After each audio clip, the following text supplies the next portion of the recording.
முருகனுடைய நட்சத்திரமான விசாக நட்சத்திரம் இன்னைக்கு. விசாக நட்சத்திரங்கிறது என்னென்னா 6 கோணங்கள் வடிவுடைய நட்சத்திரங்களை ஒன்றாக காண்பது தான் விசாக நட்சத்திரம். இந்த சண்முக கோலத்துக்கு 7 புள்ளி 4ல் சந்து புள்ளி வைக்கணும். அதுக்கப்புறம் ஃபஸ்ட்டு 4 புள்ளிகளையும் அந்த 4 புள்ளிகளையும் இணைத்து ஒரு முக்கோணம் வரைஞ்சிக்கணும். அதே மாதிரி இந்த பக்கம் ஒரு முக்கோணம் வரையணும். ஒரு ஸ்டார் மாதிரி ஒரு வடிவத்தில் வரும். அந்த ஒவ்வொரு கார்னர்லேயும் இன்னொரு ஸ்டார் இந்த முக்கோணங்களை வரைந்து ஒரு 6 ஸ்டார் கொண்டு வரணும்.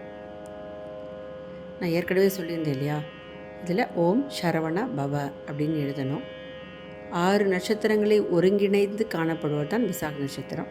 அதனால் இந்த மாதிரி சண்முக கோலத்துக்கு 6 நட்சத்திரங்கள் வரைஞ்சி அதில் சரவண பவன்னு எழுதுவாங்க.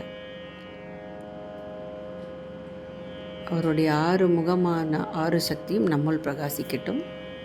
உங்கள் விருப்பப்படி கலர் கொடுத்துக்கலாம். நான் இப்படி ரெட் கலரையும் எல்லோ கலரையும் சேர்த்து கொடுத்துருக்கேன். எல்லாம் வல்ல முருகனை மனதார வணங்குவோம். நன்றி.